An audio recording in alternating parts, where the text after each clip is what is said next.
May 2000, Canada's largest E. coli outbreaks in history reached a town called Walkerton, Ontario.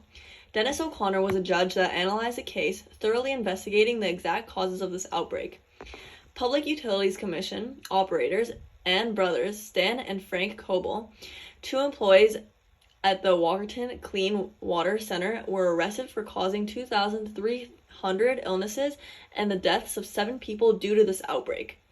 Stan and Frank were reminded by many different experts that tainted water is dangerous for humans to drink, but neither ever bothered to put chlorine into it, which was an essential component of keeping it drinkable. The main and largest ethical issue surrounding this case is the withheld information from the public about one of their water wells being contaminated.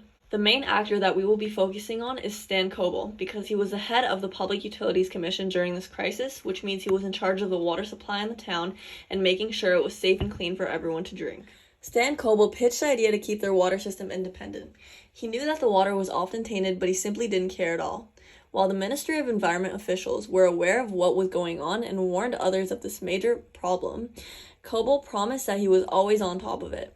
Coble and his staff would fake water logs for years and average out the fake results to produce more fake reports at the end of each year and put fake labels on water samples so that it was impossible for a lab to accurately detect bad water trends. Later on in his testimony, Coble admitted to faking test employees, being drunk and clueless on the job, and routinely falsified test reports. With Stan's and the other employees' responsibilities to follow basic ethics in order to keep the town's water safe to drink. Stan chose the easy path of less work by faking and reusing water samples. After the incident, a lawyer asked Stan why he did what he did, and Stan answered that he just simply did it out of his own convenience. He believed that as long as some water was tested sometimes, that would be enough measures taken to keep it safe. Before the outbreak even started, he could have properly chlorinated the water in the infected well. It was his job to make sure something like this would never happen. After receiving the facts stating that there was E. coli contamination in the water, he should have been honest and reported this information to the public health officials. The Medical Health Office discovered that multiple people have been reported to have E. coli symptoms. The Public Utilities Commission told them that the water was fine, making them look for contamination elsewhere. Eventually, the Medical Health Office tested the water themselves and saw that it tested positive for E. coli. It was only then that Coble informed them about the facts days earlier, and the realization struck that the chlorination of the water hasn't been adequate for some time.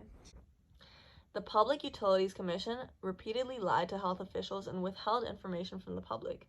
Looking at it from a deontological point of view, he should have been more honest and followed his duties as a public official by telling Medical Health Office about the contamination from the moment they found out about it. They should have also warned the public not to drink this water. He was dishonest and went against the basic ethics of his duty. This also would have been the most ethical decision in our opinion, since Coble would be putting public safety before his reputation as a manager. Coble was clearly unequipped for his job. He didn't have the proper training and didn't understand the ramifications of his incompetence. Even with this fact, he still decided to run the Public Utilities Commission for years. He engaged in malpractice and put the community of Walkerton in serious danger for almost his entire career. We're taking a look at Coble's thought process from a deontological point of view. Although his shortcomings are apparent from multiple ethical outlooks, deontology is the ethical school of thought that promotes following the rules as a top priority when making decisions, even if the outcome of the following rules may not be the most favorable for the majority of people.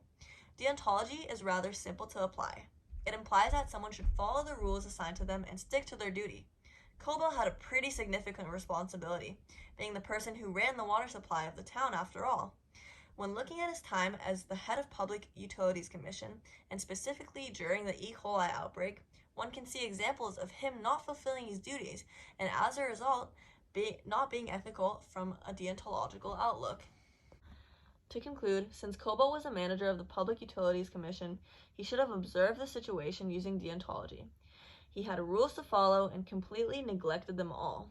Instead of reporting everything and being on top of his game, he and his staff faked tests, falsified reports, and were neglecting all of their duties.